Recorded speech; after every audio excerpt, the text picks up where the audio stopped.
મારું નામ સોહિલબેગ મહેબૂબેગ મિર્ઝા, આણંદ શહેર સેન્ટ્રલ મોહરમ કમિટી પ્રમુખ.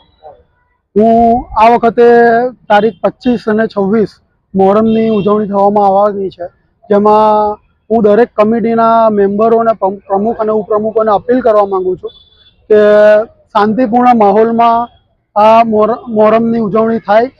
અને દરેક કમિટીને એક ખાસ સૂચના આપું છું કે ડીજેના થ્રુ જે પણ માહોલ બને છે આપણા આણંદ શહેરમાં, જે ડીજેમાં કોમ્પિટિશન છે કે ડાયલોગ કે કંઈ એવું કંઈ ના થાય. આપણે ઇમામ હુસૈનને જ યાદ રાખવાના છે.